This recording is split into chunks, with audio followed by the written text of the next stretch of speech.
அனைவருக்கும் வணக்கம். நாங்கள் ஊராட்சி ஒன்றிய நடுநிலைப்பள்ளி தண்டலத்தில் 8ஆம் வகுப்பு படிக்கின்றோம்.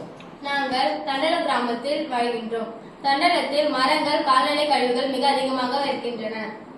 மக்கும் கரிம குப்பைகளால் எங்கள் ஊரில் அதிக மாசு பாதிப்பு ஏற்படுத்துவதால் இந்த ப்ராஜெக்டை நாங்கள் செய்கிறோம். ஒரு பிரச்சனையை எங்கள் உள்ளூரில் கிடைக்கும் பொருட்களை வைத்து எப்படி பயனுள்ள வகையில் மாற்றலாம் என்பதை இந்த ப்ராஜெக்ட் மூலம் நாம் காமிக்கிறோம். இப்போதே ஊர்ல நிறைய மாட்டு சாணம், மரங்களோட இலைகள், வீட்டுல இருக்க காய்கறி குப்பைகள், அது எல்லாத்தையும் எடுத்துட்டு வந்து இந்த ப்ராஜெக்ட் இது உள்ள போட்டா இங்க ஒரு ஃபேன் மாதிரி இருக்கும்.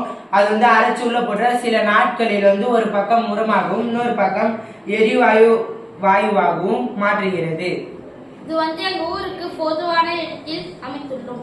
இந்த ப்ராஜெக்ட்ல எந்த வேஸ்டேஜும் இருக்காது. ஏன்னா எரிவாயுவும் பயன்படுகிறது. இதுல இருந்து கழிவு வரதையும் அது உரமாக பயன்படுது. இது ஒரு உயிர்வாயு அமைப்பு மறுசுழற்சியாகவும் பயன்படுது. நன்றி.